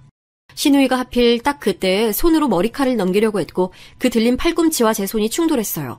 근데 문제는 신우이가 반대 손으로는 김치를 젓가락으로 집던 참이었다는 거예요. 몸이 들썩이니까 젓가락에 집힌 김치도 크게 흔들렸고 그 결과 김치 국물이 신우이의 블라우스에 튀었어요. 경악에 침묵이 감돈 것도 잠시 갑자기 젓가락을 식탁 위로 던지듯 내려놓은 신우이가 자리에서 벌떡 일어나더니 그대로 제 손을 들어 제 뺨을 후려쳤어요. 야! 이거 어떻게 책임질 거야? 내 옷 이거 오늘 면접 보려고 애지중지한 건데 너 때문에 다 망쳐버렸어. 욱신거리는 뺨을 손으로 천천히 감싸진 제가 피식 웃음을 흘렸습니다. 그러자 지금 웃는 거냐며 신우이가 화를 냈고 저는 더욱 환하게 웃으며 신우이에게 말해줬어요. 내 뺨을 때려? 겨우 김치국물 튀었다고? 겉옷 입으면 보이지도 않을 부분에 그것도 쌍방의 실수 때문에 살짝 튄 거 가지고 반말 찍찍 날리는 것도 그렇고 넌 인성이 글렀다. 넌 탈락이야. 면접 갈 필요도 없어. 뭐? 지가 뭔데 탈락이니 뭐니 떠드는 거야? 어이가 없네. 본인이 뭐라도 되세요. 면접 갈 필요는 내가 정하는 거거든? 아니, 네가 정하는 거 아니야. 너 오늘 면접 가기로 한 그 회사 우리 아빠 거니까. 우리 아빠가 거기 대표야. 너한테 말을 할까 말까 잠깐 고민했었는데 이제 보니까 말 안 하기를 100번 잘했네. 네가 이 사실을 알았다면 이딴 쓰레기 같은 수준의 인성을 잠시나마 연기로 숨겼을 거 아니야. 그럼 우리 아빠는 회사에 쓰레기를 들였을 테지. 넌 절대 안 돼. 우리 아빠 회사에 발 한 짝도 못 들여. 내가 용납 안 해. 그때 제 심정은 참을 만큼 참았으니 이제 다 끝내겠다는 것이었죠. 도저히 믿어지지가 않는지 아니면 믿기 싫은 건지 신우이는 입술을 덜덜 떨어대며 쉽사리 말을 뱉지도 못했고요. 제가 싸늘한 눈빛을 남긴 채 휴대폰을 챙겨서 시댁을 나서려고 하자 그제서야 저에게 빌었어요. 이혼하신 제 부친이 본인 사업한다는 것 정도는 신우이도 얼핏 알고 있었는데 머릿속에서 그게 이 회사와 연결이 완료된 모양이었죠. 항상 시뻘겋게 변한 얼굴만 봤었는데 이때는 창백하게 질렸더라고요. 완전히 사색이 돼 있었어요. 언니, 어쩐지 언니 성이 별로 흔하지 않은데 회사 대표님이랑 성이 똑같아서 이상하다고 생각했고 네, 사실은 제가 어느 정도 짐작을 하고 있었고요. 언니, 제가 일부러 막연하게 더 가까운 사이가 되고 싶어서 심동 부린 건데 다 알고 계시죠? 전 언니 처음 봤을 때부터 제 친언니처럼 느껴졌어요. 언니, 저 한 번만 봐주시면 안 될까요? 제가 철이 없어서 말 실수했던 건 정말 죄송해요. 좀 아까 뺨 때린 것도 진짜 실수였어요. 신우이는 잠깐 공황에 빠졌는지 눈동자가 불안하게 흔들렸고 말도 횡설수설하더군요. 정신 차리게 해주려고 제가 빠면대 쳐줬습니다. 신우이는 바닥에 엎어졌고 저는 차갑게 한마디만 남겨줬죠. 미안. 나도 실수였어. 이거 진짜 실수였으니까 너그럽게 봐줄 거지? 후련하게 시댁을 나설 때 신우이의 울부짖는 소리가 들려왔네요. 전혀 불쌍하지도 않았고 아무 생각 안 들었어요. 땡처리 여행에서 황급히 돌아오신 시어머니께서는 전말을 들으시고는 혼란스러워했죠. 평소처럼 제게 사과를 종용하시자니 제가 그런 탄탄한 회사의 대표를 부친으로 뒀다는 점이 너무 걸리셨고, 그렇다고 제 편을 들어주시자니 가여운 딸이 마음에 걸려서 그러실 수 없었던 거예요. 어려운 줄다리기 끝에 시어머니께서 내놓으신 결론은 허무했네요. 얘, 너 원래 이런 사람 아니잖니? 총명하고 너그럽고 인내심 강하고 싫은 소리 잘 안 하고 이런 게 너야. 내 며느리는 절대 화를 쉽게 낼 사람이 아닌 거야. 그치? 앞으로는 우리 다 함께 잘 지내보는 거지. 응? 그런 식으로 저를 스리슬쩍 회유하시기로 정한 거군요. 그런데요, 어머님. 죄송한데 저 성질 있어요. 별로 안 참고 싶어요. 어머님이 저보다 어른이시니 잘 아실 거 아니에요. 세상에 성질 없는 사람 몇이나 있겠어요. 각자의 상황과 사정에 맞춰서 그 성질 누르고 죽이면서 사는 거죠. 저도 그랬을 뿐이에요. 상대가 너무 지랄 맞고 개념 없고 싸가지도 없어서 제 성질이 결국 살짝 튀어나오게 돼서 저도 슬프네요. 제가 시큰둥한 태도로 말씀드리니까 시어머니께서는 충격을 받으신 눈치였어요. 신우이는 결국 면접도 못 갔고 계속 눈물바람인데 그런 불쌍한 모습을 봐서라도 제가 용서해주고 받아주길 기대하셨건만 저는 그 기대에 부응할 의사가 조금도 없었으니까요. 시어머니께서는 저를 향해서 어쩜 그렇게 무정하고 비정하냐며 원망의 말씀을 하셨어요. 부친을 그런 회사 대표로 뒀으면 자기 시누이부터 취업시켜줄 생각을 해야지 되려 취업을 망치려 드냐며 눈물도 떨구셨고요. 저는 굳이 반박해드리지 않았어요. 남편이 드물게도 머리끝까지 화가 나 있었거든요.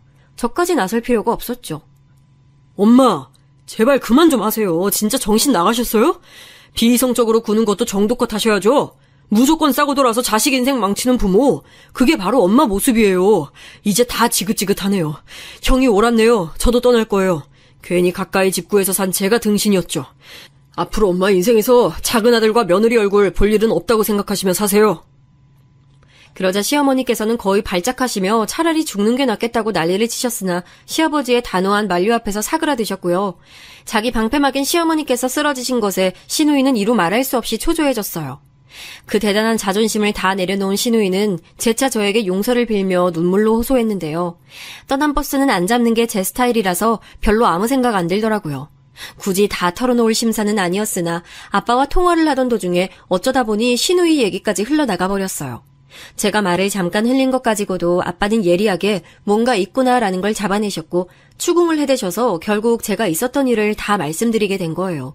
한숨을 가끔 내쉬시며 제 얘기를 다 들으신 아빠는 거두절미하고 저희 부부가 살 집을 새로 마련해 주시겠다 하셨어요. 너 결혼할 때도 내가 지원해준다는 거 자꾸만 부담스럽다며 거절했었지? 그 바람에 내가 너 결혼할 때 내어주려고 했던 자금을 아직 묵히고 있었지 뭐냐? 이자가 너무 센 곳에 묵혀놨더니 남부럽지 않은 주상복합 아파트 한 채는 사줄 정도로 불어났는데 받아줄 거지? 또 거절하면 내가 면이 안 서. 몇 번의 실랑이 끝에 결국 저랑 남편은 아빠의 선물을 받기로 했어요. 이 소식을 듣고 엄마도 오랜만에 아빠와 통화를 하셨고요. 분위기 괜찮았다고 하네요. 두 분이 다시 부부로 돌아갈 순 없어도 영원히 제 부모님인 것은 변하지 않는다는 걸 재차 가슴에 새겼어요. 저희 부부가 원래 살던 곳보다 몇 배로 수준을 올려서 이사갔고 저희 아빠의 지원이었다는 걸 아신 시어머니께서는 곡소리 내며 우셨고요. 시누이는 말해 뭐하나요? 배 아프고 원통해서 사지러졌어요. 저희 부부는 시아버지만 따로 뵈면서 지내다가 아주버님까지 함께 껴서 즐거운 교류를 이어갔지요. 유별난 사람들이 없으니 너무나 평온하더군요. 여러분은 집안에 어떤 별종을 두셨는지 문득 궁금해지네요. 제 얘기는 여기서 맺을게요. 들어주셔서 고맙습니다.